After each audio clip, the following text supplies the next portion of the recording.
எல்லாம் வல்ல இறைவனுடைய பெருங்கருணையினாலே நவராத்திரி மகோத்சவத்தில் தொழும்பர் குலக்கோயில் ஏற்றும் விளக்கே என்ற தலைப்பிலே நாம் சிந்திக்கிறோம். ஏற்கனவே இந்த தலைப்பை நான் ஒரு தடவை பேசியிருக்கேன். அதில் என்ன ஒரு சிரமமாக இருக்குது அப்படின்னா, ஒரு வாத்தியாராக இருக்குன்னு வச்சுங்களேன், ஏற்கனவே நம்ம ஒரு சப்ஜெக்ட் எடுத்தோம்னா திருப்பி அதே சப்ஜெக்ட் எடுத்தால் நமக்கு ரொம்ப ஈஸி. அது என்ன பார்த்தேன் பேசிடலாம். ஆனால் இந்த சொற்பொழிவாளன் அப்படின்னு ஒரு விஷயத்தில் வாத்தியார் தன்னோட கருத்தை மாணவனுக்கு புரிய வைக்கிறதுல கண்முனைப்பாக இருப்பார். ஒரு சப்ஜெக்ட் அவர் எடுத்து இப்போ ஒரு 5வது வகுப்பு ஆசிரியராக இருக்காருன்னா ஒரு 5 வருஷமும் அந்த பாடம் மனப்பாடமாக இருக்கும் எல்லாம். அதனால் அது என்னவாக இருக்கும், கொஞ்சம் சௌக்கியமாக இருக்கும். இந்த சொற்பொழிவில் என்ன பிரச்சனைன்னு கேளுங்க.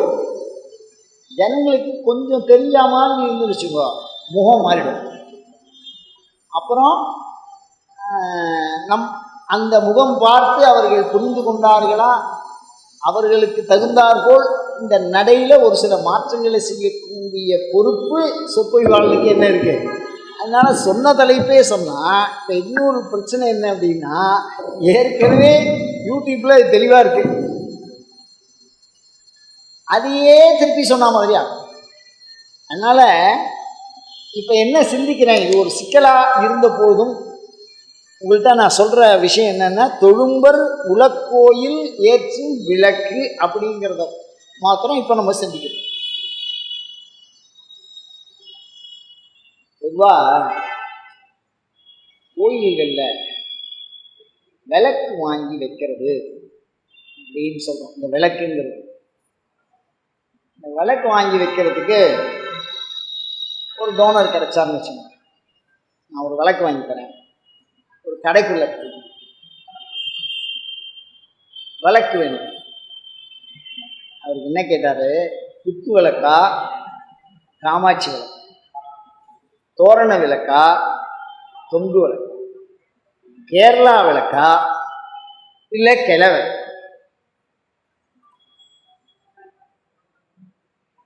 தேர் விளக்கா, தனி விளக்கு, நந்தா விளக்கா, அகல் விளக்கு.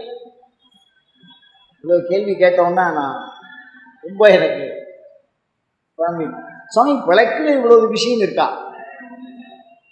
என்ன சுவாமி இப்படி சொல்கிறேன், விளக்குல நிறைய விஷயம் இருக்கு அப்படின்னு ஒன்று ஒன்றா எனக்கு காமிச்சோம். இப்போ நீங்கள் ஏதோ நான் கேட்குறதுக்காக வருசலா, அதாவது ஒரு செயலை செய்ய முடியாதவர்கள் ஒரு பரியாசமாக ஒரு கதை ஒன்று சொல்லுவாள். நான் அதை தயவு பண்ணி அந்த கதையை யாரும் தப்பாக எடுத்துக்காதீங்க. நான் இந்த சூழலில் சொல்ல விரும்புகிறேன். என்னென்னா, வேண்டாத பொண்டாட்டிகிட்ட போய் காப்பி கேட்டால் சூடாக வேணுமா, ஆறி வேணுமா, அதிகமாக டிகாஷன் வேணுமா, குறைச்சலாக டிகாஷன் வேணுமா, சக்கரை தூக்கலாக வேணுமா, இறக்கலாம் வேணுமா, பாலில் தண்ணியை ஊற்றலாமா, ஊற்றக்கூடாதா, இந்த மாதிரி கேள்வி கேட்டு அவனுக்கு மூச்சை எனக்கு காப்பியே வேண்டான்னு சொல்லுவேன்.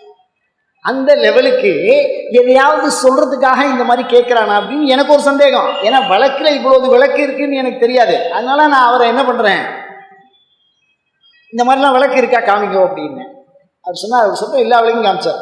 பாவி விளக்கு அப்படின்னு ஒரு விளக்கு காமிச்சார். அது அழகாக ஒரு பெண்மணி தாங்கி அதில் ஒரு விளக்கு இருக்கு. இதை எதுக்கு ஏற்றுறது, ஒரு சந்தேகம் ஒரு மொழியோ சாஸ்திர நோக்கில் அதை பார்த்தோம்னா, இந்த விளக்கு எங்கே வச்சுருக்கா, எதுக்கு ஏற்றுறது, பாவி விளக்கு.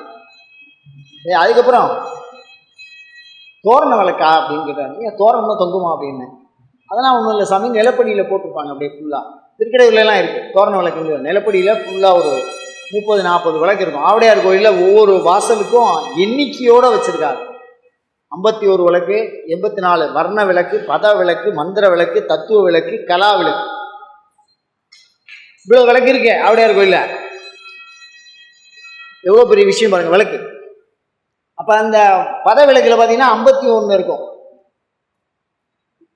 கலா விளக்கில் பார்த்தீங்கன்னா 5 இருக்கும், மந்திர விளக்கில் பார்த்தீங்கன்னா 11 விளக்கு இருக்கும், புவன விளக்கில் பார்த்தீங்கன்னா 216 விளக்கு இருக்கும். அதில் எண்ணிக்கையெல்லாம் வேறு இருக்கு. அது ஒவ்வொரு வழக்கிலையும் இன்ன தேவதையை ஆவாகனம் பண்ணணும் தனியாக இருக்கு. துரு துரு, நானா நானா, பிங்க பிங்க, கஹ அப்படின்லாம் வழக்கோட பேர். உங்களுக்கு ஆச்சரியமா இருக்கா? 81 பதம். அந்த 81 பதமும் தனியாக ஆவுடையார் கோயிலில் விளக்கா இருக்குது, போனால் பாருங்க. அந்த விளக்குக்காக சொல்ல வரேன். தொழும்பர் ஏற்றுகிற விளக்கு அப்படின்னு சொன்னதுனால, ஏற்கனவே நம்ம சொன்னதுனால இந்த விளக்கை பார்க்கணும். அப்போ தோரண விளக்குன்னு அவர் சொன்ன விளக்கு எதை குறித்தது? இந்த வர்ண பத மந்திர புவன தத்துவம் கலை 6 விதமான தோரண விளக்கு இருக்குங்க. அதாவது துவாரத்தில் வாசல்.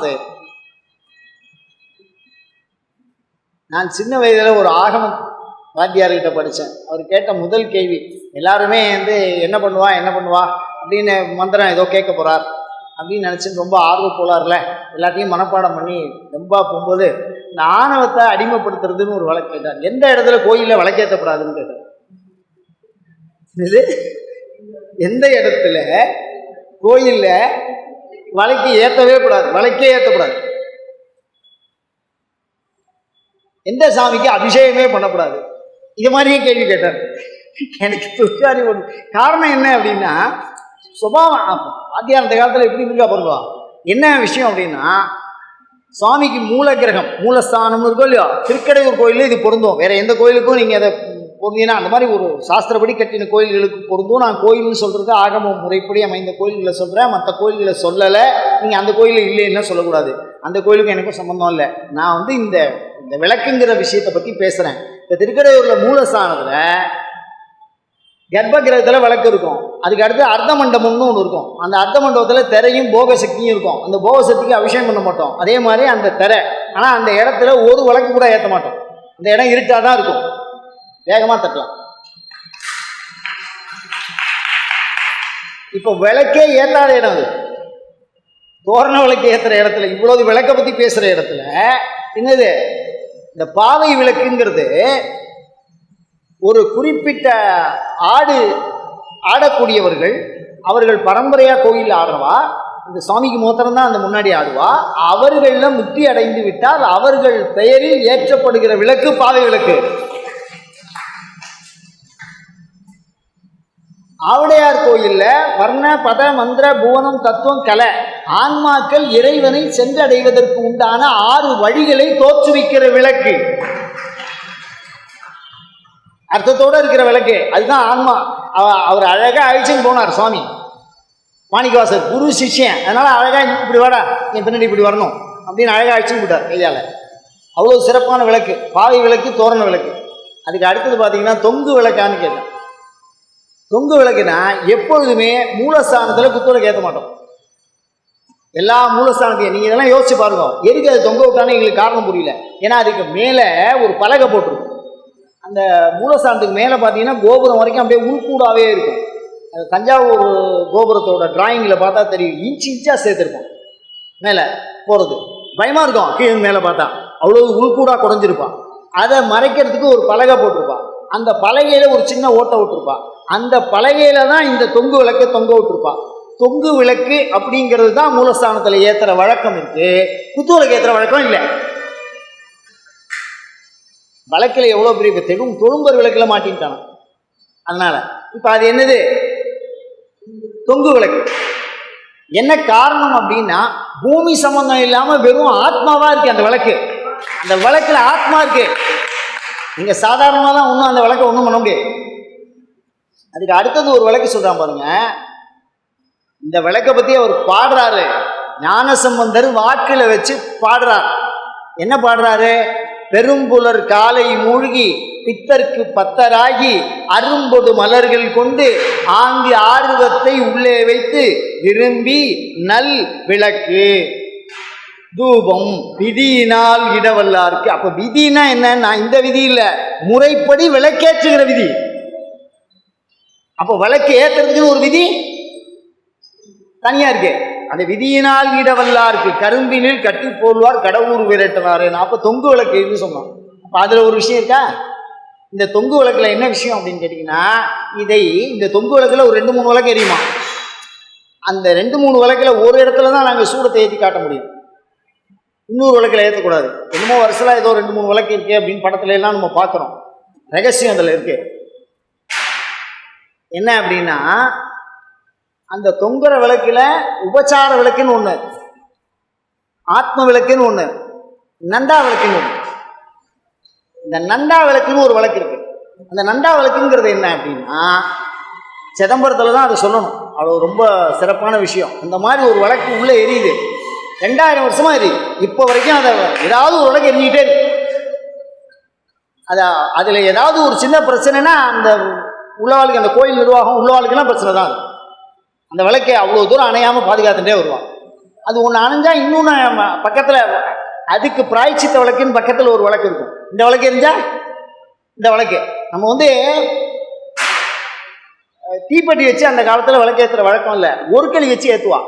இந்த ஒரு களி முதல்ல அந்த மூலத்திலேருந்து ஏற்றின்னு போகணும். மற்ற சன்னதிகள்லாம் ஏற்றும் போது அந்த ஒரு களியை குறுக்கள் ஏற்றி கொடுக்கணும்னு இருக்கு. நான் சொல்றதுலாம் நித்திய விதியில் இருக்கு. அவ்வளோ விளக்கு ஏற்றுறத பற்றி இன்னும் சாதாரணமாலாம் யாரும் சொல்லிட முடியாது. அப்போ இந்த நந்தா விளக்குங்கிறது எரிஞ்சுட்டே இருக்கணும்.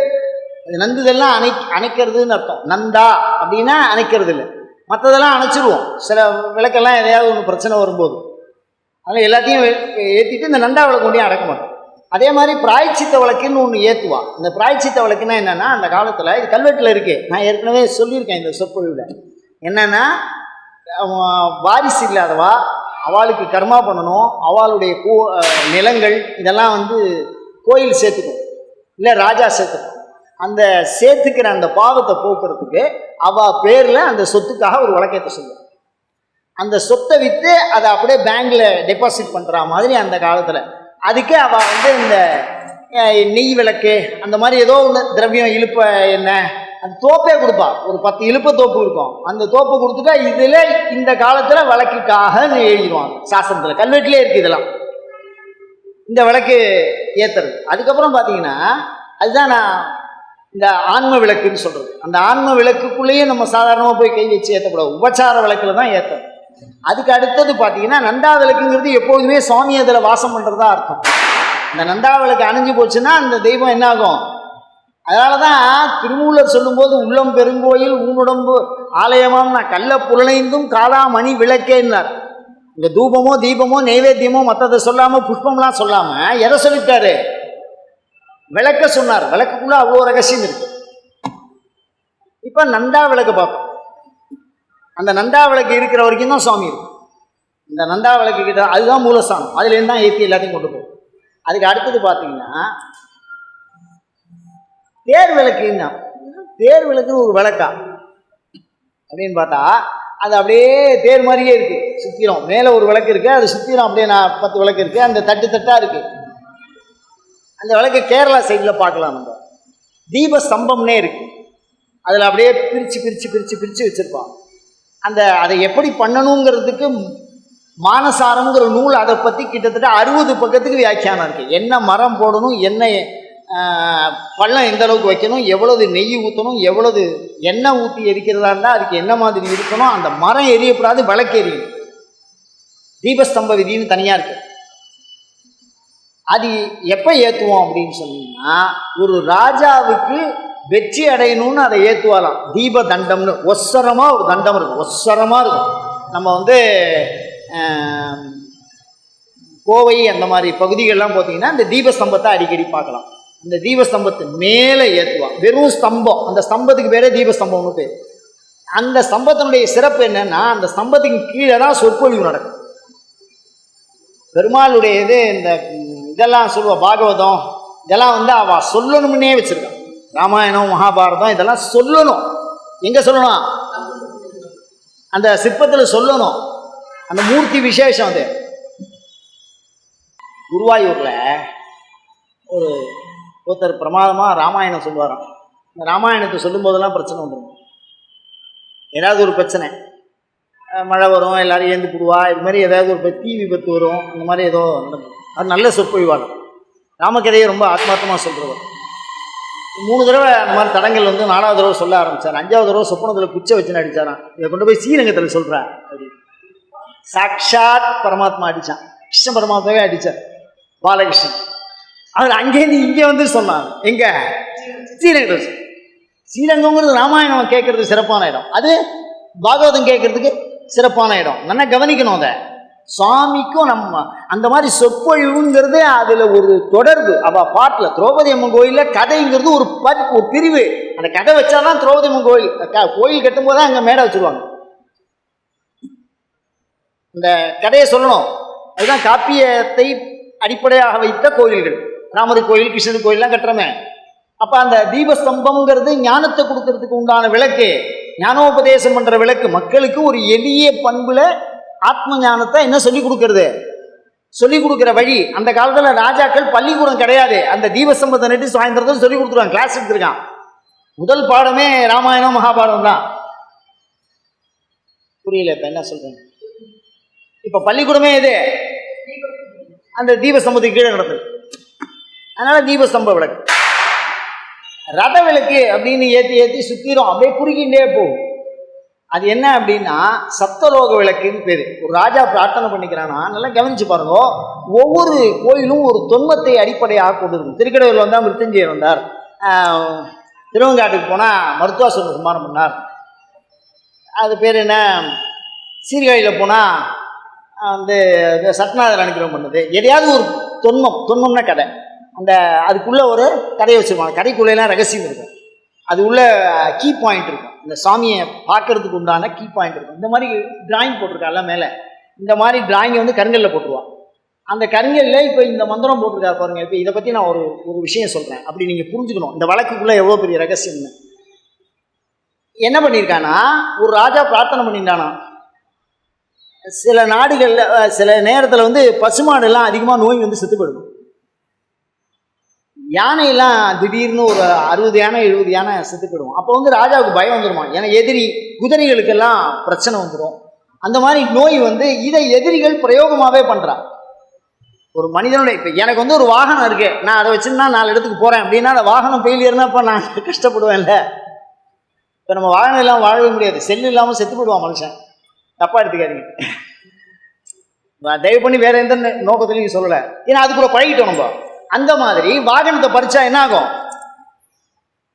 அப்போ அவர் சுவாமி கிட்ட கேட்குறாரு, இந்த மாதிரி மனிதர்களுக்கு தான் நான் வந்து இதெல்லாம் பண்ணுவேன், இந்த உயிர்களுக்கெல்லாம் க்ஷேமத்தை பண்ணணும் அப்படின்னு சொல்லி 84 லட்சம் யோனி பேதங்களுக்கும் நன்மையை செய்வது அந்த ரத விளக்கு.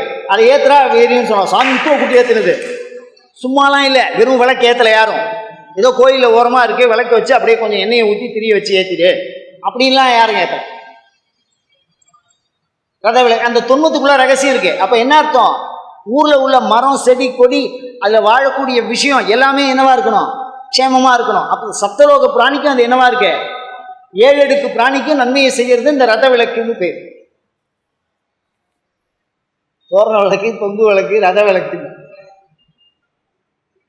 அப்போ அடுத்தது சொன்னா சந்நிதி விளக்குன்னா என்னது? சந்நிதி விளக்கு. அது என்ன சந்நிதி விளக்கு? எல்லா விளக்கும் ஏற்றி தர போகுது. சந்நிதி விளக்குன்னா என்னன்னா, எல்லா கோயிலும் மூலஸ்தானத்துல தான் ஒன்றுக்கு மேற்பட்ட விளக்கு எரியணுமா. இந்த காலத்து விதியை பாருங்க. சன்னதியில மற்ற சன்னதி பரிவார சன்னதியெல்லாம் ஒரு விளக்கு எரியணும், அது பேர் சந்நிதி விளக்கு. ஒத்த விளக்கா எரிஞ்சா அது பேர் சந்நிதி விளக்கு. ஒரு விளக்கு, ஒரே ஒரு விளக்கு இருக்கு. அதுவே தான் தீபத்து தூபம் ஆராதனை எல்லாத்துக்கும் அதுலேருந்தே நம்ம என்ன எடுத்துக்கணும்? இதெல்லாம் அந்த அந்த விஷயத்தில் நம்ம தெரிஞ்சுக்கணும். அந்த சந்நிதி விளக்கு எதை குறிக்கும் அப்படின்னு சொல்றதோட ஒரு நோட்ஸ் தான் இந்த தொழும்பர் குலக்கோயில் ஏற்றும் விளக்கு. சந்நிதி விளக்கு வந்தாதான் அது புரியும். சந்நிதிங்கிறது என்ன அப்படின்னா, சுவாமி சிவன் நடுப்புற இருப்பார், அம்பாள், இவங்க 2 பேரும் சந்நிதின்னு சொல்லக்கூடாது. சுவாமி சந்நிதி, அம்பாள் சந்நிதி, அவ்வளவுதான். மற்றதெல்லாம் பரிவாரம்னு சொல்லுவாங்க. அஷ்டபரிவாரங்களுடன் 1000 அது பேர் என்ன, ஆலயம் கட்டினான் கோச்செங்கச் சோழன் அப்படின்னு ஒரு வைணவ ஆழ்வார் அதனை பத்தி சொல்றார். பிரமாணம் எங்கேருந்து வருது பாருங்க. யார் சொன்னாலும் கோயிலை கட்டினது உண்மை தானே. 8 பரிவாரத்தோட சிவன் கோயில் 77 மாட கோயிலை கட்டியிருக்காம இந்த அஷ்டபரிவாரத்தோடு கட்டியிருக்கானா. இந்த பரிவாரத்துக்கு அவன் கட்டின விளக்கு சந்நிதி விளக்குன்னு பேர். இந்த சந்நிதி விளக்குல என்ன விசேஷம்னா, பைரவருக்கு ஏத்துனா அடுத்தவனை அழிச்சு ஒழிச்சு சித்திரவதை பண்ணி எல்லாத்தையும் பண்ணிவிடுவார். அழிக்கக்கூடிய பண்பு, பாவத்தை எல்லாம் அழிக்கிற பண்பு. அதே மகாலட்சுமி ஏத்துனா செல்வம் வரும், புதையல் வரும், நன்மை வரும். எதுக்கு? மகாலட்சுமி ஏத்துனா. அதே விநாயகருக்கு ஏத்துனா தொந்தரவுலாம் தீரும். அப்ப அந்த எந்த சன்னதினா அஷ்ட பரிவாரம் சொல்றான். ஒவ்வொரு சாமிக்கும் இந்த பரிவாரம் மாறி போயிடும். சிவனுக்கு தான் நான் இப்ப சொல்றேன், நந்தி, சூரியன், சப்த மாதர்கள், அதுக்கப்புறம் விநாயகர், முருகன், மகாலட்சுமி, சண்டிகேஸ்வரர், பைரவர். இதுதான் அஷ்டபரிவாரம் பேர். இந்த சந்நிதி விளக்குல எந்த தேவதை எந்த சந்நிதியில் இருக்கோ அந்த சந்நிதி சொரூபம் அந்த விளக்கு. எந்த சந்நிதி? இப்போ அந்த பைரவர் சந்நிதியில் விளக்கு ஏற்றினா அந்த பைரவர்னு அர்த்தம். அதனால தான் சில பிராய்ச்சித்தம் சொல்கிறவா இப்போ வந்து போய் இந்த சந்நிதியில இந்த விளக்கை ஏற்றுன்னு சொல்கிறது. சிவனுக்கு ஏற்றுறதுக்கு பொதுவாக போகும், சமஸ்தத்துக்கும் போகும். அது நான் சொல்கிறது தேவதைங்கிறது வந்து தெய்வத்தை விட கொஞ்சம் கீழே விடுறது. அது நம்ம சொல்கிறது அது கேட்கும், அது சொல்கிறத நம்ம புரிஞ்சிக்கக்கூடிய ஒரு லெவலில் இருக்கும். சிவங்கிறது பிரம்மாவாலையும் விஷ்ணுவாலையுமே தேடி கண்டுபிடிக்க முடியாது. தேடி கொண்டோன்னா ஜோதி அவனா பார்த்து ஏதாவது சொன்னாதான் நமக்கு. அதனால அது ரொம்ப கஷ்டம். அதனால அந்த சந்நிதியை ஏற்றுறோம். அதனால சந்நிதி விளக்குன்னு சொல்லுவோம்.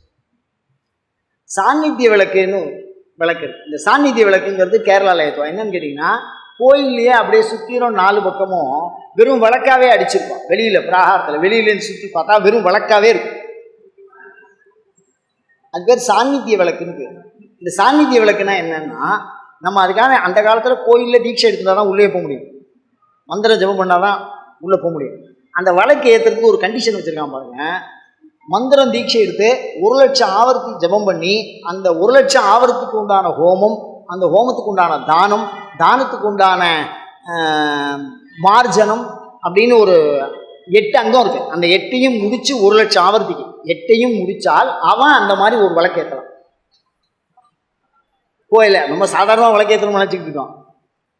வெறும் மந்திரமயத்தாலே இருக்கு அந்த ஜோதி. அந்த ஒரு விளக்கு அது அந்த ஜோதி எத்தனை எரியறதோ அந்த கோயில் அந்த அளவுக்கு சாநித்தியம். யார் நினைச்சாலும் வாசல் இருந்து நினைச்சா நடக்கும். இந்த மந்திர பலத்தை கொடுக்கக்கூடியது. அது பேர் சாநித்திய விளக்குன்னு பேர். அப்போ சாமிக்கு பலம் இல்லையா? நம்ம ஏற்றுற பலத்துக்கு தான் நம்ம கொடுக்குறோமா அப்படின்னு தவறாக புரிஞ்சுக்க கூடாது. என்னன்னு கேட்டால், செல்லு இல்லாமல் நான் உங்கள்கிட்ட பேசுகிற மாதிரி. செல்லு இருந்தால் இங்கேருந்து அமெரிக்காவில் உள்ளவன்ட்ட கூட சௌக்கியமானு பார்த்து பேசிடலாம். செல்லு இல்லாமல் நான் உங்களை குரலில் கூப்பிடணும்னு வச்சுங்க, அதுக்கு நான் சிவலோகம் போயிட்டு வரணும். ஏன்னா நான் அவன் வேகமாக கூப்பிடணும், நீ திரும்பி பார்க்காம போவேன், வண்டியில் வேகமாக போயிடுவேன், எங்கே நிற்கிறேன்னு உனக்கு தெரியாது. அப்போ நான் நேரடியாக வரணும், அப்போ கூப்பிடுற குரலில் இருக்கணும். அந்த மாதிரி அந்த சாதனம்ங்கிறது, இந்த வழக்குங்கிறது இருந்ததுன்னா ஒரு செல்லு நம்ம கையில் இருக்க மாதிரி அர்த்தம். நீங்கள் செல்லில் எங்கே இருந்தீங்கனாலும், எந்த மூலையில் இருந்தீங்கனாலும் நான் இந்த இடத்துல இருக்கேன்னு நீங்கள் வந்துடலாம். என்கிட்ட செல்லு இல்லை, இப்போ என்ன பண்ண முடியாது? திருப்பி நம்ம சுற்றணும் ஒரு 1/2 மணி நேரம் 1 மணி நேரம். செல்லில் 2 நிமிஷத்தில் கண்டுபிடிக்கணும். என்ன மாதிரி இருந்தால் நான் லொக்கேஷனை கண்டுபிடிக்கணும். அப்படி தானே? அந்த மாதிரி ஒரு தேவதையை நாம் மிக விரைவாக உணர்ந்து கொள்வதற்கு, எங்கிருந்தபடியும் அதோடு தொடர்பு கொள்வதற்கு ஏற்றப்படுகிற விளக்கு சாநித்திய விளக்கு. எவ்வளோ விளக்கு வச்சிருக்கு. அது மாதிரி காமிய விளக்குன்னு சொல்லுவோம். காமிய விளக்குன்னா என்னன்னா, ஆள் உசத்துக்கு இருக்குமா அந்த விளக்கு. என்னன்னா, ஒரு வெற்றி, ஒரு நல்லது, அவைகளை செய்து நீ கொடுத்தேன்னா நான் உனக்கு விளக்கேற்றி வைக்கிறேன் அப்படின்னு வேண்டிக்கிறேன். அதை தான் பூமியில் வைப்பலாம். இந்த குத்து விளக்கு நம்ம கோயிலுக்கு தான் ஆள் உசத்துக்கு இருக்கணும். சின்ன விளக்கெல்லாம் இல்லை, யாராவது ஏற்கனவே இருட்டா இருக்கு வழியில் தள்ளி விட்டு அபிஷேகத்துக்கு தண்ணி மேலே தெளிச்சுன்னா எவ்வளோ பிரச்சனை பாருங்க. நீங்கள் ப்ராக்டிக்கல் டிஃபிகல்ட்டிஸ் ஏகப்பட்டது இருக்கு. நீ சுவாமிக்கு அபிஷேகம் பண்ணும்போது உள்ள மூலஸ்தானத்தில் தொங்கு விளக்கு இல்லைன்னு வச்சுக்கோங்க, கீழே தண்ணி ஊற்றும்போது விளக்கு அணைஞ்சிடும். விளக்கு சுவாமி பக்கத்தில் நிழலை கொண்டு போகும். இந்த நிழலை மிதிக்கக்கூடாது, சிவச்சாயை மிதிக்கக்கூடாது. அதில் எவ்வளோ ரிஸ்க் இருப்பாருங்க. அதனால தான் தொங்கு விளக்கு உள்ளே போடுறேன். எல்லாத்துக்கும் காரணமாக தான் செஞ்சுருக்கான். அப்போ அந்த விளக்கை வந்து மண்டபத்தில் ஏற்றுவாராம். இந்த விளக்கு, இந்த ஆள் ஒசரத்துக்கு இருக்கிற விளக்கு காமிய விளக்கு. விரும்பியதை நடத்தி தருவதற்காக, நடத்தி தந்ததற்காக ஆள் ஒசரத்துக்கு. அந்த ஆள் எவ்வளோ ஒசரம் இருப்பானோ அந்த அளவுக்கு ஒசரம் வச்சு ஒரு விளக்கு ஏற்றணும். அந்த விளக்கு ஏற்றணும்னா அதுக்கு உண்டான தீப்பெட்டி, நல்லெண்ணெய், அதை ஏற்றுற ஆள் வரைக்கும் நம்ம டொனேஷன் பண்ணணும். அந்த விளக்கை ஏற்றுறதுக்கு சும்மாலாம் ஒரு கோயிலில் ஒரு குத்து விளக்கு வச்சிட மாட்டான். அது அவனுடைய வெற்றி விஷயம். அதனால் அவன் இருக்கிற வரைக்கும் அந்த விளக்கு இருக்கணும். இந்த உற்சவத்தில் பெருமாளுக்கு இந்த அலங்காரம், இன்னார் மண்டகப்படி, இந்த அலங்கார பொருள் சாத்தணும்னே விதி. ஒரு பெருமாள் கோயிலில் ஒரு மாலை சொன்னான், ராபர்ட் கிளைவ் மாலைன்னு. மாலைக்கு போய் ராபர்ட் கிளைவ் பேர் வச்சிருக்கு, என்னடா இருக்கு இல்லை அப்படின்னா, அவர் வேண்டின்னு சாத்திருக்காரு. யாரோ ஒருத்தர் வெள்ளைக்காரன், அவன் எவனோ வேண்டின்னு அவனுக்கு ஏதோ நடந்திருக்கே, அது சாத்தியம். அந்த மாதிரி சைவத்தில் வேண்டி இவர் நகை போட்டுக்க மாட்டார், அவருக்கு நகை, நம்பால் நகையை விரும்ப மாட்டார். அதனால நான் உடனே தப்பாலாம் சொல்லலை, தயவு பண்ணி சொல்கிறேன், உங்கள் பாதார விண்ணங்களை கேட்டுக்கிறேன், நான் விளக்கை பற்றி விளக்குறேன், வேறு எந்த நோக்கத்தையும் இல்லை. அதனால அந்த விளக்கு அந்த மாதிரி எத்தனை தீபதண்டம் இருக்கோ அத்தனை பேருக்கு சுவாமி காமியமா ஆசையை பூர்த்தி பண்ணியிருக்காருன்னு அர்த்தம். தீபதண்ட விளக்கு. அதே மாதிரி கோயில்களில் பார்த்தீங்கன்னா சோடச உபச்சாரத்தில் எல்லாமே தீபம் காட்டுவோம். ரிஷப தீபம், மேரு தீபம், மயூர தீபம், குக்குட தீபம் அப்படின்னு சாமிக்கு முன்னாடி காட்டுவோம். அதில் எந்தெந்த சாமிக்கு என்னென்ன காட்டணும்னு தனியாக இருக்குது. இந்தந்த தீபம் இந்தந்த சாமிக்கு காட்டணும்னு இருக்குது. அந்த தேவதையே வந்து அந்த உபச்சார தீபத்தில் ஆவிர்பவமாயிருக்கு. அந்த தேவதை நம்ம கிட்ட வந்தால் அது எப்படின்னு கேட்டிங்கன்னா, ஒரு அரசு அதிகாரி முன்னாடி நிற்கிறான், அவனை சுற்றி ஒரு 8 அதிகாரி இருப்பான். இந்த 8 பேர் மந்திரி, என் பேராயம்னு பேர். அந்த 8 பேர் ஒருத்தர் நீர்ப்பாசனம், ஒருத்தர் பொருளாதாரம், ஒருத்தர் நோய், ஒருத்தர் டொனேஷன், அந்த மாதிரிலாம் பார்ப்பான். இந்த துறைகளை பார்ப்பாளோ இல்லையோ, அவள்கிட்ட உடனடியாக நமக்கு வேண்டிய காரியத்தை முடிக்கிறதுக்கு உடனடியாக அதையே என்ன பண்ணிடுவாள், அந்த அதிகாரிகிட்ட நேரடியாக ராஜாவே என்ன சொல்லிடுவார், இன்னைக்கு இதை முடிச்சிருன்னு சொல்லிடுவார். அதனால் அந்த தீபம் காட்டுற சமயத்தில் நம்ம பிரார்த்தனை பண்ணினா அந்த அதிகாரிகிட்ட நேரடியாகவே அந்த பலனை சொல்லிடுவார். நான் சொல்கிறது உங்களுக்கு புரியுதா? சிவன்கிட்ட நீங்கள் நிற்கிறீங்க சன்னதியில், அங்கே சோடசோபச்சாரம் பண்ணிகிட்டு இருக்கா, நம்ம சிவனை பார்த்துட்டு இருக்கோம். அதுக்கு முன்னாடி ரிஷப தீபம் காட்டுறா, அதுக்கு மேலே புருஷாமிருக தீபம் காட்டுறா, அதுக்கு மேலே இந்த அச்சல தீபம் காட்டுறா அப்படின்னு வச்சுங்களேன். அந்த தேவதைக்கு அந்த காட்டுற அந்த தீபத்தில் வரக்கூடிய சாமி நம்மளுடைய 16 தீபம், 16 செல்வம், 16 துன்பம். இது எல்லா பிரச்சனையும் மொத்தம் 16ஆக பிரிச்சுட்டான். 16 துன்பத்தையும் அதை அழகாக வரிசலாக சொல்லுவார். பிணியும் துரத்த, மிடியும் துரத்த, வறுமை துரத்த, மிகு வேதனைகளும் துரத்த அப்படின்லாம் சொல்லுவார். அந்த மாதிரி எந்த விஷயம் சொல்லப்படுறதோ அதை மிக அழகாக அந்த துன்பத்தை என்ன பண்ணிடும், அந்த மூர்த்தி அப்படியே விலக்கி விட்டுருவார் ஒரே நிமிஷத்தில். அந்த காலத்தில் பிரார்த்தனைங்கிறது, ஒரு கோயிலில் போய் நம்ம உள்ள நுழையிறோம்னா பிரார்த்தனை பண்ணிட்டு வெளில வந்தால் 2வது தடவை உள்ள நுழையும்போது அந்த பிரார்த்தனை நடந்துருக்கணும் நமக்கு. அதுதான் அனுக்கிரகம். அப்போ தான் நம்ம சாமிகிட்ட என்ன வாங்கிக்க முடியும். அப்படி ஒரு அனுபவசாரத்தில் பலனை தந்திருக்கிறார்கள் நம் பெரியவர்கள். நமக்கு அதை வாங்க தெரியணும். அதான் பிரச்சனை. இப்போ இந்த தீபம் காட்டுற நேரத்தில் இப்படி உள்ளே போனோம்னா இன்ன பலன், அந்த பலன் வரும்போது கல்யாணம் ஆரவா வேண்டிக்கிறான்னு வச்சுக்கலாம். அந்த தேவதை முன்னாடி வருது, 16 பேர் வரான். 16 செல்வத்தை கொடுக்கறதுக்கு 16 பேர் வரான், 16 துன்பத்தை கொடுக்கறதுக்கு 16 பேர் வரான். அந்த துன்பத்தை யார் சொல்கிறாரோ அந்த சாமி கும்பிடும்போது அது நிவர்த்தி ஆகிடுத்தானா. உங்களை அறியாமலே நீங்கள் கேட்டாலும், நீங்கள் கேட்கலைன்னாலும், கேட்க தெரியாத வஸ்துக்களுக்கும் அந்த அதில் நிவர்த்தி உண்டு. ஒரு சிவன் கோயிலில் அவ்வளோ ரகசியம் வச்சுருக்கேன். அதனால் விளக்கு இப்போ எத்தனை விளக்கு இருக்குதுன்னு பார்த்தோம், அப்படிதானே? அதுமாதிரி ஏந்து விளக்குன்னு ஒன்று இருக்குது. அது என்ன ஏந்து விளக்கு அப்படின்னா, சுவாமி வீதிக்கு போகும்போது வழக்கை கையில் எடுத்துகிட்டு போவார். கேரளாவில் இது சில நேரங்களில் இந்த வழக்கை எடுத்துகிட்டு நடந்து போகிறத நான் பார்க்குறேன். நம்ம பக்கத்தில் அந்த வழக்கம் டீ விளக்கு அதெல்லாம் கையில் பிடிச்சின்னு போவா. கேரளாவில் இதை நீங்கள் அதிகமாக பார்க்கலாம். கேரளா அங்கே ஒன்றும் வந்து தமிழ்நாட்டை விட்டு தூரம் போகிறதில்ல. திராவிட தேசம் தான் கேரளா, ஆந்திரா, கர்நாடகா எல்லாம் சேர்த்து. ஆலவாயில் மண்ணிய சிவன்யான்னு சேரமான் நாயனார் கொடுத்தாரு. ஏன் அவரே கொடுக்கக்கூடாது அந்த காசை? டைரெக்டாக குபேரனுக்கே லெட்டர் கொடுக்கலாம். யார்? சிவபெருமான் அழகைப்பதியான். ஆனால் அங்கே கொடுத்தார், சேரமான் நாயனார் கொடுத்தார், இந்த லெட்டரை கொடுத்தார். ஆலவாயில் மண்ணிய சிவன்யான் சொல்கிறாரு. நான் மதுரையில் இருக்கிற சிவபெருமான் பேசுகிறேன். எப்படி எழுதிருக்கு பாருங்க தமிழ். சிவபெருமான் எப்படி பேசியிருக்கான் பாருங்க. அந்த ராஜா உங்களுக்கு சொத்தெல்லாம் தரண்டாங்கண்ணா, எனக்கு அதெல்லாம் ஒன்றும் வேண்டாம், எனக்கு ஆச்சாரிய விஷயம் பண்ணிக்கணும், அதுக்கு உண்டான சொத்து இருந்தால் போகிறோம் அப்படிங்கிறான். தருமின்னு ஒரு ஆள் அவர் கொடுத்தாரு. நடந்த விஷயங்கள்லாம் ஏன் இதை சொல்லுகிறேன் அப்படின்னு சொன்னால், இந்த வீதி விளக்குங்கிறது அவா கையில், இந்த வீதி விளக்குங்கிறது கையில் ஏந்திண்டே சுவாமி வளம் வரும்போது நம்ம போகிறோம். அப்படி அந்த அந்த விளக்கை ஏற்றும் போது அது நம்ம என்ன சொல்லி அதை கையில் எடுக்கிறோமோ, சாமி அது முன்னாடி வரும்போது ஒரு சுற்றி வரும்போது அதை வந்து அடுத்த வருஷம் வீதி விழாங்கிறது ஒரு 10 நாள் நடக்கும். வருஷத்துக்கு 10 நாள் தான், அதுக்கப்புறம் திருப்பி உற்சவம்லாம் நடக்காது. சில கோயில்களில் 2 உற்சவம் வச்சுருப்பா, 2 பிரம்மோற்சவம் வச்சுருப்பா, 2 10 நாள். வருஷத்துக்கு 20 நாள் இல்லை 10 நாள், அதான் பெரும்பாலும் 10 நாள் தான் நடக்கும். அந்த 10 நாளில் இந்த மாதிரி வீதி விளக்கை எடுத்துன்னு வந்தால் அந்த 10 நாள் அடுத்த தடவை வரும்போது அந்த வீதி விளக்கை எடுத்தாலும் அந்த காரியம் முடிஞ்சிடும். எவ்வளோ பெரிய ரகசியம் ஒரு விளக்குல. அதனால விதியினால் இடவல்லா இருக்குன்னு போட்டேன். இதெல்லாம் எழுதிட்டா இது என்ன விளக்காது சொல்லுங்க. இது தெரியாத பையன் எல்லாத்தையும் எழுதிட்டு நான் அடிக்கடி சொல்கிறது உண்டு. நான் பனைமரத்தை பற்றி படிச்சுன்னு கட்டுரை பசுமாட்டை பற்றி எழுதுகன்னு கொஸ்டின் விடுறதுக்கு மனசு வரல. அதனால் பனைமரத்தை பற்றி பெருசாக எழுதிட்டு, இப்படிப்பட்ட பனைமரத்திலே ஒரு பசுமாடு கட்டப்பட்டிருக்கிறது என்றால் அதன் பெருமையை நீங்களே அப்படி அப்படின்னு எழுதுனா மாதிரி எனக்கு இப்போ இது ஏற்கனவே பேசினதுனால அந்த தடுமாற்றத்தினால இப்போ இந்த விளக்கெல்லாம் இழுத்துன்னு வராங்க. வேற ஒன்றும் இல்லை.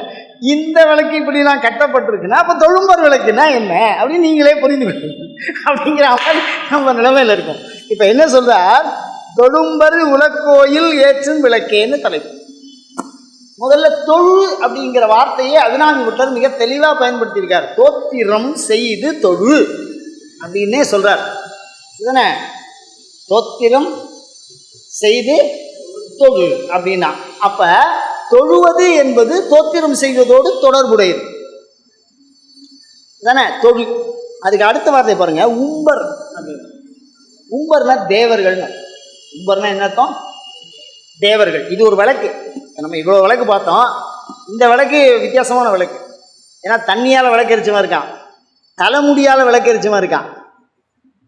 அதனால் இது வேறு விதமாக இருக்கு. தண்ணியும் இல்லை, தலைமுடியும் இல்லை, எண்ணெயும் இல்லை, திரியும் இல்லை, தீப்பெட்டியும் இல்லை. இது வேறு விளக்கு இது. அதனால் அந்த விளக்கு நான் அப்படின்லாம் சொல்ல வேண்டியதாக இருக்குது. இப்போ என்னன்னா, உம்பர் அப்படின்னா தேவதைன்னு அர்த்தம். உம்பர்னா என்ன? வட சொல்ல தேவதைன்னு சொன்னா தமிழ்ல என்னது? உம்பர், இந்திரன், அக்னி, யமன், குபேரன், ஈசானன், பைரவர் அப்படின்னா என்னது? தேவதையோட பேர். அதெல்லாம் உம்பர்னு சொல்லுவோம். தொழு உம்பர் உலக்கோயில் அப்படின்னு சொன்னார். என்னது? உலக்கோயில். அதுக்கு நம்ம பெருசாலாம் ஒன்றும் வேண்டாம். திருமூலர் அழகாக சொல்லிட்டார். உள்ளம் பெருங்கோயில், ஊன் உடம்பு ஆலயமாம், வள்ளற் பிரானார்க்கு வாய் கோபுர வாசல், தெல்ல தெளிந்தார்க்கு சீவன் சிவலிங்கம்னா நம்மளை குழப்பிவிடுறத ஒரு வேலை. உள்ளம் பெருங்கோயில்னு ஏன் சொன்னார்? இதுவும் கோயில் தான், ஆலயம்தான். கோயில் ஆலயம் வேற வேறையா? உள்ளம் பெருங்கோயிலா, ஊன் உடம்பு ஆலயமா, வாய் கோபுர வாசலாம். கோபுரம் வாசல் இதெல்லாம் ஒரே மாதிரி தெரியலையா? நம்ம அப்படி தானே பார்க்குறோம். ஆனால் அவர் ரொம்ப தெளிவாக தான் சொல்கிறாரு. பெருங்கோயில்னா மூலஸ்தானம். உள்ளம் பெருங்கோயில்னு சொல்கிறது என்னது? மூலஸ்தானம், சிவபெருமான் இருக்கிற இடம். திருவாரூரில் சொன்னால் படம்பக்கநாதர் தானே உள்ளம் பெருங்கோயில். ஊன் உடம்பு ஆலயமாம் அப்படின்னு சொன்னால் பரிவார ஆலயம். இந்திரன், அக்னி, யமன், நிருதி, வருணன், வாயு, குபேரன், ஈசான இந்த 8 திசையிலையும் அந்த அந்த திசையிலையும் இருக்கக்கூடிய பண்பை தான் என்ன சொல்கிறோம்? ஆலயம், பரிவார ஆலயம் அப்படின்னு சொல்கிறோம். ஊன் உடம்பு ஆலயமாம்னு சொன்னோம். அப்போ ஆலயம்ங்கிறது என்ன? இப்போ நான் சொன்னேனே, நந்தி, விநாயகர், முருகன், சண்டிகேஸ்வரர், பைரவர், சப்தமாதர்கள், இவர்களுக்கு இந்த சன்னதியில் சூரியன், சிவசூரியன், இவாளுக்கு இருக்கக்கூடிய அந்த சன்னதியை தான் ஊன் உடம்பு ஆலயமா அப்படின்னு சொல்ற. ஊன் உடம்பு ஆலயமாம்னு சொன்ன. அதுக்கு அடுத்த வார்த்தை என்ன சொன்னார்?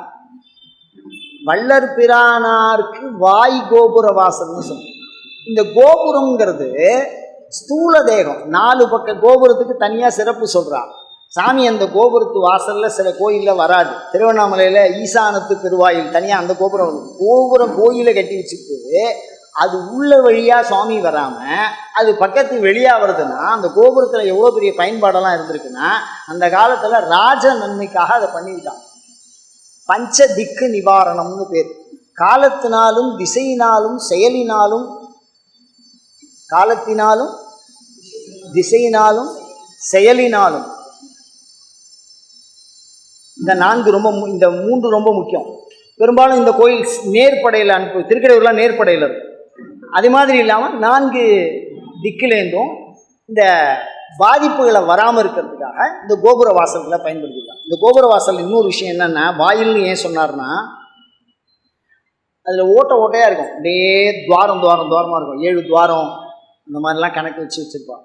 அதில் முதல் நிலப்படியில் பார்த்தீங்கன்னா அந்த கோயிலுடைய தொன்மத்தை தான் போடணும்னு சட்டம். இந்த திருக்கடையூர் முதல் வரியில் பார்த்தீங்கன்னா, ராஜகோபுரத்தில் பார்த்தீங்கன்னா அதில் காலசுமாரமூர்த்தியுடைய சிலை இருக்கும், அதிலே அபிராமி பட்டர் போட்டிருக்கோம். அதுக்கப்புறம் பார்த்தீங்கன்னா காரிநாயனார் மோட்சத்துக்கு போனது இருக்கும்.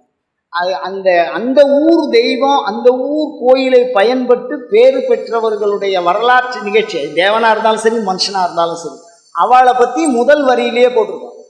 அப்படி இல்லைன்னா மூலஸ்தானத்தில் தெற்கு முகத்தில் செவுத்தில் கருங்கல்லில் ப்ரொஜெக்ஷனில் போட்டிருக்கோம். அதுதான் சான்று. அதை அந்த காலத்தில் அப்படி கன்வே பண்ணி கொடுத்துருக்காரு. இப்போ நம்மலாம் ஃபோனில் எடுத்து ஃபோட்டோ எடுத்து காட்டுற மாதிரி ஒரு தகவலை பதிவு செய்கிறது அப்படின்னா அந்த காலத்து தல புராணங்களை அந்த கோயில்களில் பதிவு செஞ்சிருக்காங்க. ரெண்டாவது, மூலஸ்தானம்ங்கிறது சாமிக்கு என்ன மாதிரி ஒரே சாமி தான். மூலஸ்தானத்து கோபுரம், அது சுற்றி இருக்கக்கூடிய பரிவார சன்னதிக்கெல்லாம் ஒவ்வொரு கலசம் வச்சு கோபுரம், அதுக்கப்புறம் கோபுர வாசல் அப்படின்னு ஏன் வைப்பானே அப்படின்னா, மூலஸ்தானத்தில் சுவாமி உட்கார்ந்துருக்கார். மூலஸ்தானத்தில் சுவாமி உட்கார்ந்துருக்கார். அந்த பரிவாரம் 8 சன்னதியில் சுவாமி கிடந்த கோலமாக இருப்பார். அதே நீங்கள் கோயில் என்று சொல்லக்கூடிய இந்த வாசல், வாய் கோபுர வாசல்னு சொல்கிறாரு பாருங்க, அந்த வாசலுக்கு அவ்வளோ முக்கியத்துவம் கொடுத்துருக்கான். அந்த வாசல்ல சுவாமி நின்றுருக்க. இப்போ சுவாமியை ஆகமங்கள் பிரயோகம் பண்ணி, பிரயோகம்னா செலுத்தி, இப்போ ஒரு விஷயம் பாருங்க, நான் ஒரு ஃபோன் பண்ணுறேன் அப்படின்னா உங்களுக்கு ஒரு கால் வரும், நம்பர், அது ரிங் டோன், அதை வச்சு நீங்கள் எடுக்கிறேன். அதுக்கப்புறம் யார் பண்ணுறாங்கிறது ஸ்க்ரீனில் காட்டுறேன். அதுக்கப்புறம் இவர் தான் பண்ணுறாரு, தொல்லையாக இருக்குன்னு ஆஃப் பண்ணலாம், இல்லைன்னா நம்ம எடுக்கலாம். அப்படி எடுத்து நீங்கள் என்கிட்ட பேசணும். பேசுறதுங்கிறது நான் பேசுறது அவ காதல் வேணும், அவ பேசுறது என் காதல் வேணும். இந்த மாதிரி கோயில் ஒரு மனிதனுடைய நேரடியாக புலன்களுக்கு புலப்படுத்த ஏற்படுத்தப்பட்டவை. இந்த கோயிலோட பண்பு சாமிக்கு இல்லை, நல்லா புரிஞ்சுக்கணும். சாமிக்கு கோயிலால ஒரு பிரயோஜனமும் இல்லை, அது கோயிலே இல்லாமல் கூட இருப்பார். ஆகாசமே சாமி அப்புறம் கோயிலை கட்டி வச்சுட்டு அதில் தான் இதுனா, இது எல்லாமே யாருக்கு பிரயோஜனம் அப்படின்னா கும்பிட்றவனுக்கு தான் பிரயோஜனம். கும்பிட்றவனுக்கு தான் அந்த சாமி பிரயோஜனம். எவ்வளவு தெளிவாக இருந்தால் மதுரை கோயிலில் எத்தனை விதமான கோபுர கோயில் இருக்கு, அதில் அடுக்கடுக்காக சிற்பங்களை போட்டிருப்பாங்க. அந்த ஒவ்வொரு சிற்பமும் சாமியினுடைய ஒவ்வொரு உறுப்பு மாதிரி, விரல் மாதிரி, கை மாதிரி, கால் மாதிரி.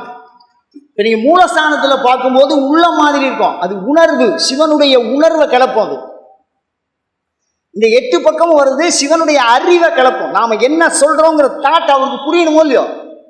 இந்த ஒளி அலையா இந்த ஃபோன் போகிறது, அங்கேருந்து ஒரு ஒளி அலை இங்கே உள்ளே வருது, அதை வீடியோவில் பார்க்குறோம், காதில் கேட்குறோம். அப்போ அந்த ஒளி அலை மிக சரியாக கொடுக்கப்படுகிற போது யார் பேசுகிறாங்கிறது தெரியுது. அந்த மாதிரி நம் புலன்களுக்கு தெய்வீக ஆற்றலை புலப்படுத்துகிறார்கள். அதில் அறிவு இந்த பரிகார ஆலயத்தில் இருக்கே, அதில் ஒரு விளக்கு ஏற்றினான்னா சும்மாலாம் ஏற்றலை. அதனால் சந்நிதி விளக்கு, இவ்வளோ விளக்கு சொல்லியிருந்தேனே, அதோட அர்த்தம் இதுதான். இந்த கோபுரத்து உச்சியில் ஒரு விளக்கு ஏற்றுவா, சிதம்பரத்தில் இப்போ வரைக்கும் ஏற்றுவா. மோட்சம் ஆன்மாவிற்கு நன்மையை தவிர மேலே ஏற்றுவா விளக்கு. அந்த விளக்கு, அந்த விளக்கு இருந்தால் அந்த கோபுரத்தில் எத்தனை சிற்பம் இருக்கோ அதில் ஒரு வடிவத்தை எடுத்துன்னு சுவாமி வந்துடுவார். நேரடியாக வருவார். நல்லா புரிஞ்சுக்குவோம். நேரடியாக விறகு சுமந்தார் வியன் மண்டலத்து ஈசன், கரி மதுரை மண் சுமந்து கையில் மண் சட்டி வச்சு சுமக்கிறான். அப்படி நடக்க விட்டுருவான் கோயில் சாமி. திருவாரூர் அந்த மாதிரி திருவடி மனம் கமடும் வீதி, ரோட்டில் சிவாச்சாரியாராக நடந்தார் இறங்கி சாமி. என்னன்னா இந்த பிரயோகம் அதில் இருக்கு. எதில் இருக்கு? அதில் ஏற்றுற விளக்கு இல்லை, அதுதான் கோபுர விளக்கு. அது மேலே அனாவசியமாலாம் ஏறக்கூடாது. யாராவது இறந்து போனால் மாத்திரம், அதுவும் சிதம்பரத்தில் மாத்திரம் தான் ஏறுறா. மற்றவாள்லாம் ஏற்றும் போது என்னன்னு கேட்டிங்கன்னா திருவண்ணாமலை ஜோதி இன்னைக்கு ஏற்றுவோம். அந்த ஒரு நாள் அந்த விளக்குக்குள்ளே அவ்வளோ விஷயம் இருக்குது. இப்போ இதில் ஏற்றுற விளக்கு தொழும்பர். இப்போ நான் என்ன சொன்னேன் அப்படின்னா, தொழு அப்படின்னா செயல், தோத்திரம் செய்து தொழு. உம்பர் அப்படின்னா தேவதை, உளம் அப்படின்னா மனசு உள்ள, அதான் உள்ளம் பெருங்கோயில் ஊன் உடம்பு ஆலயம் வள்ளற் பிரானார்க்கு வாய் கோபுர வாசல் சொன்னோம் இல்லையோ. அதனால் உள்ள கோயில் ஏற்றும் விளக்கு அப்படின்னா உள்ள கோயிலில் ஏற்றுற விளக்குன்னு சொல்கிறான். பூஜையில் 3 பூஜை இருக்கு. இப்போ நம்ம செல்லில் வெறும் குரலை கேட்கலாம், இல்லை வீடியோவில் ஒருத்தர் பார்த்து பேசலாம். அது 2 வழி இருக்குல்ல. இல்லைன்னா மெசேஜாக போட்டுருவான், மெசேஜ் படிச்சுக்கலாம் முடியும். அந்த மாதிரி கோயில் கூட சாமி கூட நேரடியாக நீங்கள் பேசணும்.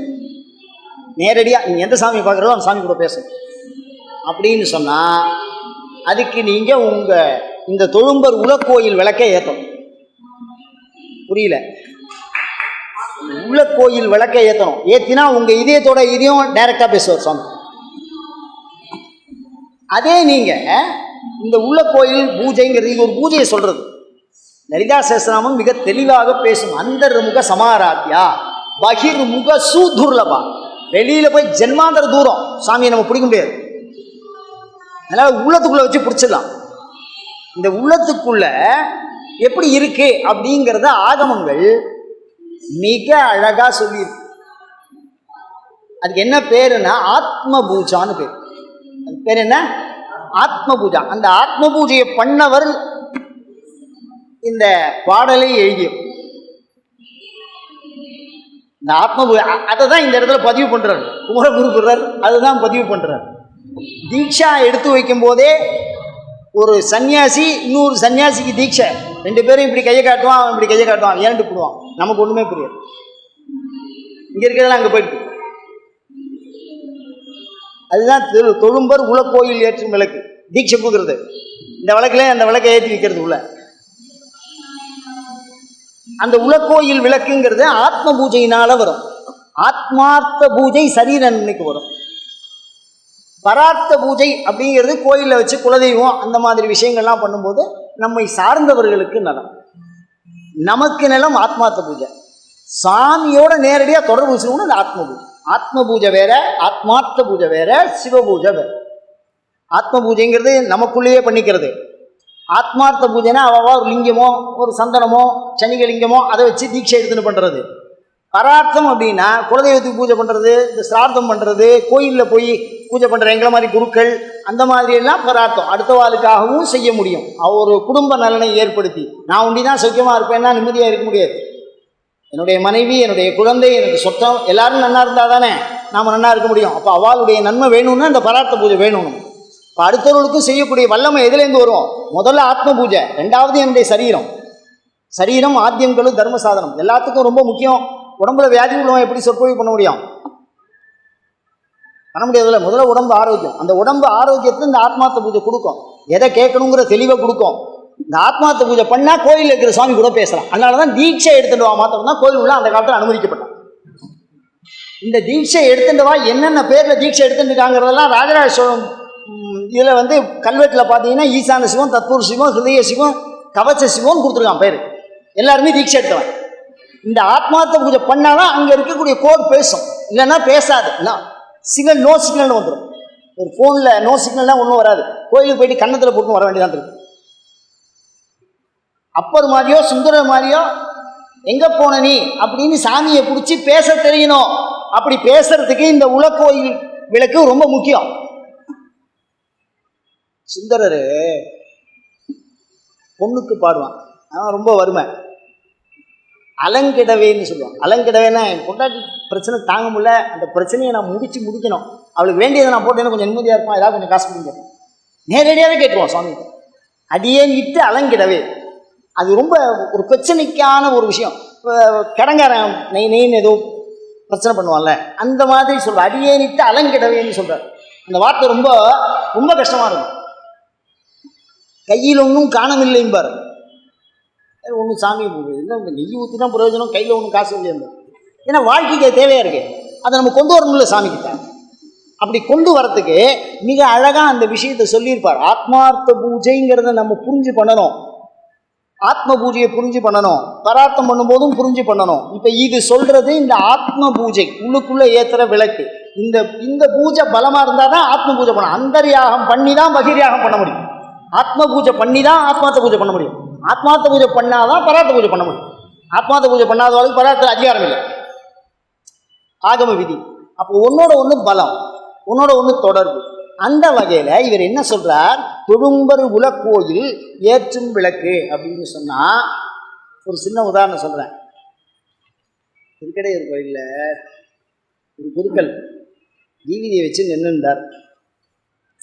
சிவன் கோயிலில் நின்னார். தீவாரணம் பண்ண தீவிதி கொடுத்தார். இது என்ன பிரசாதம்னு? சிவப்பிரசாதம்னு. அதுக்கடுத்தது சன்னிதானத்துக்கிட்ட வந்து நின்று மிருத்யுஞ்சயர் கோயிலில் நின்னேன். அங்கே ஒரு வீதிதி கொடுத்தார். இது என்ன பிரசாதம்னா மிருத்யுஞ்சயர் பிரசாதம். அதுக்கப்புறம் நேராக பிள்ளையார் கோயிலுக்கு போனேன். அங்கே ஒரு வீதிதி கொடுத்தார். அது பிள்ளையார் பிரசாதம்ங்கிறார். எனக்கு தெரியும் அவர் அதே தட்டை தான் எடுத்துங்க, அதே வீதிதி தான் எடுத்துங்க. ஆளும் மாறல, சந்நிதி தான் மாறி. அப்போ என்ன அர்த்தம் அதுக்கு? புரியுதா உங்களுக்கு? சிவனோட பிரசாதம் வேற, மிருத்யுஞ்சயருடைய பிரசாதம் வேற, கணபதியினுடைய பிரசாதம் வேற. இது துன்பங்களை நீக்க வல்லது, அது காலனை அழிக்க வல்லது, அது முழு பொருளை ஞானத்தை உணர்த்தி முக்தியை தர வல்லது. எல்லாத்துக்கும் வித்தியாசம் இல்லையா? ஒரு அப்ளிகேஷன் கொடுத்தா இந்த அப்ளிகேஷன் நமக்கு செல்லாது, இது நம்ம டிபார்ட்மெண்ட்டே இல்லை அப்படின்னு சொல்ல முடியாதா? உடம்பு சரியில்லைங்கிற அப்ளிகேஷனை உயர்கல்வித்துறையில் கொடுத்தா அவர் என்ன பண்ணுவார்? வாத்தியாராக இருந்தால் 3 நாள் லீவ் கொடுப்பார். அவ்வளோதான் செய்ய முடியும். வியாதி நிவர்த்தி பண்ண முடியாதுல்ல. அந்த டிபார்ட்மெண்ட் செக்ஷன், அந்த என்பேராயம் தான் அந்த குழுவாக வந்திருக்கு. எதுக்கு இந்த தொழும்பூர் கோயிலில் சொல்கிறேன் அப்படின்னா, அவர் என்ன பண்ணுறாருன்னா, இந்த ஆத்ம பூஜையில் உலக்கோயில் ஏற்றும் விளக்கைன்னு சொன்னால் இந்த ஆத்ம பூஜையை தான் முதல்ல சொல்லி கொடுப்பான். அந்த பூஜையில் இந்த விளக்கை பற்றி குறிப்பு சொல்கிறேன் பாருங்க. அப்படியே ஆகமத்தை அப்படியே தமிழாக்கம் பண்ணியிருக்காரு. மாணிக்கவர்ண நாபிகந்த தவல அஷ்டதல கமல பீதவர்ண கர்ணிகாகார சமுத்தித குண்டலினி சக்தி ரூப பிம்பாத்மகே சிரவணாங்குட்ட சம்யோக அதிகம் யநாத ரூப தீப சிகாகார லிங்கம் விசிந்தியா. இதுதான் தொழும்பர் உல கோயில் விளக்கேன்னு ஒரே வார்த்தை முடிச்சுட்டார். அது உள்ளத்துக்குள்ள நாபிகண்டம், அதுலேருந்து ஒரு கிழங்கு வருது. நாபி தான் நெருப்பு இருக்கிற இடம். அதுலேருந்து மேலே அதுக்கு வந்து ஒரு கந்தம், கந்தம்னா கிழங்கு தாம, அதுக்கு மேலே ஒரு தண்டு போதான். அந்த தண்டுக்கு மேலே அட்டத்தலை 8 இதழ் கமலம், பீதவர்ண, பீதவர்ண வெள்ளையா இருக்கா, அது நடுப்புற கர்ணிகாகார சமுத்தித, அதுலேருந்து ஒரு தீபம். அந்த தீபத்தை அப்படி ஏற்றினா சிகாகார தீப சிகாகார லிங்கம் விசிந்தியா. அதை தான் உள்ள பெருங்கோயில் ஏற்றும். அப்படி பாவனை பண்ண சொல்லியிருக்காரு நம்மளை. இதை தமிழில் சொன்னால் இந்த வார்த்தை, இது 61வது பாட்டு. இந்த பாட்டை சொன்னால் நீங்கள் ஆத்மார்த்த பூஜை பண்ண பலனை அடையலாம். நீங்கள் ஆத்மார்த்த சிவ பூஜை பண்ண, ஆத்ம பூஜை பண்ண பலன் உங்களுக்கு இந்த பாட்டை சொன்னால் வந்துடும். ஆனால் பொருள் புரிஞ்சு சொல்லணும். இந்த பொருளை புரிஞ்சுக்கிறது தான் பெரிய கஷ்டம். அது உள்ள அந்த சிவன் அந்த விளக்கை ஏற்றுறாங்கிறார். அந்த உள்ள விளக்கு, அந்த விளக்கு தீபசிகாகார லிங்கம் விசிந்தியா. அதை ஏற்றிட்டா நமக்கு உண்டான எல்லா விஷயமும் நம்ம ரெக்கார்டெலாம் நாமளே தெரிஞ்சுக்கலாம். நம்ம எதுக்கு வந்தோம், எதுக்கு கஷ்டப்படுறோம், எப்போ ரிலீஸு, எதை சாதிக்கணும், எந்த வழியில் போனால் நன்னா இருக்கும், இது எல்லா விஷயமும் இந்த ஒரு பூஜையிலே இருக்குது. எந்த ஒரு பூஜையிலேயே. அதனால தான் அவர் அதே தலைப்பு திருப்பி கொடுத்துட்டாருன்னு நினைக்கிறேன். அதனால் ஆத்மார்த்த சிவ பூஜையில் பண்ணக்கூடிய அந்த ஆத்ம லிங்க பூஜைக்கான தோத்திரம் செய்து தொழுன்னு சொன்னேன் இல்லையோ. அதனால் எண்ணில் ஒன்றுமில்லா வெளியே அப்படிம்பார். சாமி இருக்கு, அம்பாள் இருக்கிற இடத்தையெல்லாம் அபிராம்பட்டர் வந்து வரிசையில் படுத்தி சொல்றாரு. உரைகின்ற நின் திருக்கோயில், அம்பாள் இருக்கிற இடம் நின் திருக்கோயில் திருக்கடையூர் தானே. நின் திருக்கோயில் அப்படின்னா கோயில், அந்த ஸ்தூலமா ஒரு தேவம்.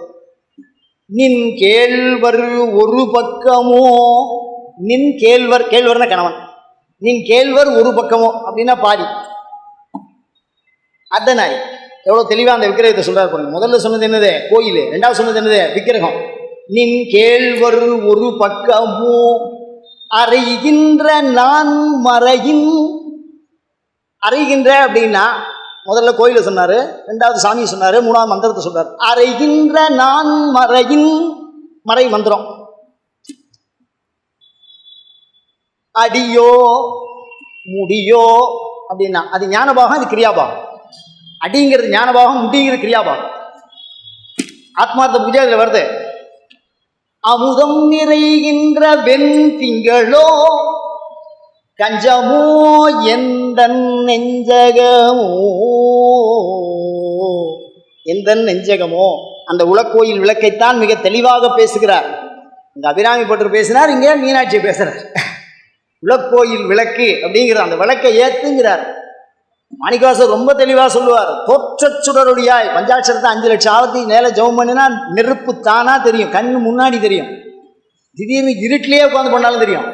அந்த விளக்கை ஏற்ற சொல்றார். அந்த விளக்கை ஏற்றினால் இறைவனோடு நீங்கள் தொடர்பு கொள்வீர்கள். உங்களோட கம்யூனிகேஷன் நம்பர் கொடுக்குறாரு நமக்கு. இந்த பாடல்ல என்ன பண்றாரு, சிவபெருமானுடைய ஹாட்லைன் டைரக்டா அவருக்கே என்ன போகும், நம்பரு அப்படி போய் சவுண்டு கொடுக்கும், அவர் எடுக்கணும். அப்படி எடுக்க வைக்கிறதுக்கான நம்பர் தான் இந்த கோயில். அந்த விளக்கை ஏற்ற முற்படுவோம். அயம் தர்மஹா உத்தரோத்தராபிவிருத்தி ரஸ்து.